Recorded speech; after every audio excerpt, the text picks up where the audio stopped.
നമസ്കാരം. മൈ ആസ്ട്രോവിനിന്റെ ഒരു പുതിയൊരു അധ്യായത്തിലേക്ക് ഏവർക്കും സ്വാഗതം. നവംബർ 28 മുതൽ നീതിയുടെ ദേവനായ ശനി മീനരാശിയിലേക്കാണ് നേരിട്ട് പ്രവേശിക്കുന്നത്.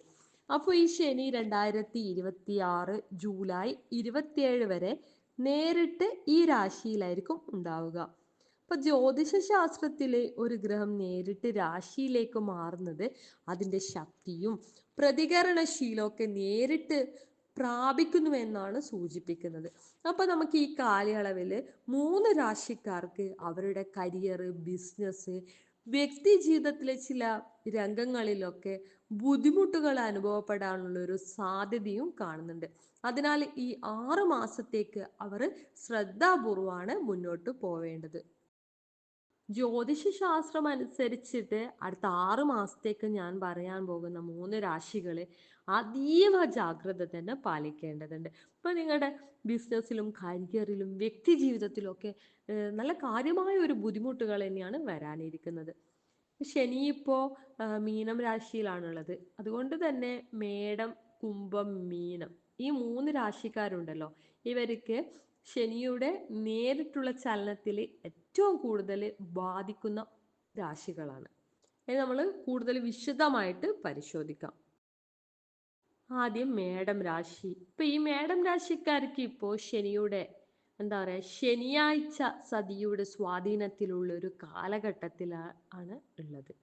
അപ്പൊ ശനിയുടെ പ്രത്യക്ഷ ചലനത്തിന്റെ ഒക്കെ ഫലമായിട്ട് നിങ്ങൾക്ക് അതീവ ജാഗ്രത പാലിക്കാനാണ് നിർദ്ദേശിക്കുന്നത് ഞാൻ.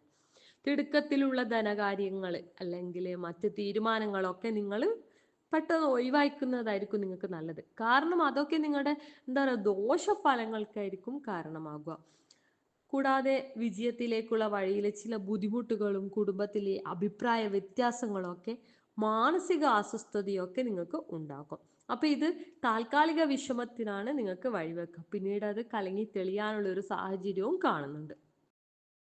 അടുത്തത് കുംഭൻ രാശിയാണ്. ഇപ്പൊ കുംഭൻ രാശിയിൽ ജനിച്ചവരെ ശനിയുടെ പ്രത്യക്ഷ ചലനവും ബാധിക്കുന്നുണ്ട്.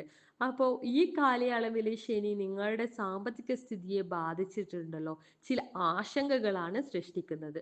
അപ്പൊ ആരോഗ്യ സംബന്ധമായ ചില ചെലവുകളൊക്കെ നിങ്ങൾക്ക് വർദ്ധിക്കാം.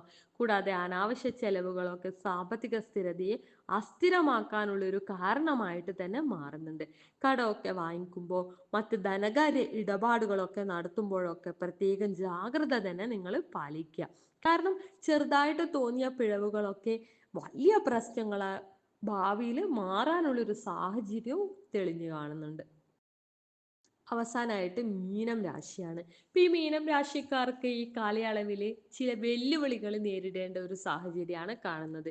ശാരീരികവും മാനസികവുമായിട്ട് ക്ഷേമത്തിന് പ്രത്യേക ശ്രദ്ധ തന്നെ നിങ്ങൾക്ക് ആവശ്യമാണ്. നിങ്ങളുടെ സാമൂഹിക പ്രതിച്ഛായയെ ബാധിക്കാവുന്ന രഹസ്യങ്ങൾ പുറത്തു വരാനുള്ള ഒരു ഭയം നിങ്ങൾക്ക് തുടർച്ചയായിട്ട് ഉണ്ടാകാം. കൂടാതെ ആരോഗ്യത്തിലെ ചെറിയ പിഴവുകൾ ജീവിതത്തിലെ അസ്ഥിരതയ്ക്ക് തന്നെ വഴിവെക്കുന്നുണ്ട്. എന്താ പറയാ, സാമ്പത്തിക രംഗത്ത് അപ്രതീക്ഷിതമായിട്ടുള്ളൊരു നഷ്ടങ്ങളൊക്കെ ഉണ്ടാകാനുള്ള സാധ്യതയൊക്കെ വളരെയധികം കൂടുതലാണ്.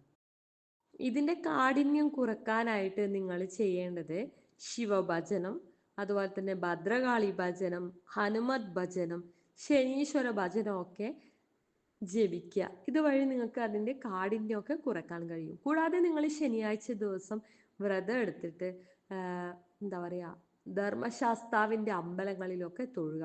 കൂടാതെ നവഗ്രഹ പ്രതിഷ്ഠയുള്ള സ്ഥലത്തൊക്കെ എള്ള് എന്താ പറയാ, ഒരു വഴിപാടായിട്ട് കൊടുക്കുക. കൂടാതെ ശാസ്താവിന് എള്ള് തിരി സമർപ്പിക്കുന്നതും നെയ്വിളക്ക് സമർപ്പിക്കുന്നതും ഒക്കെ വളരെ ഉത്തമമായിരിക്കും.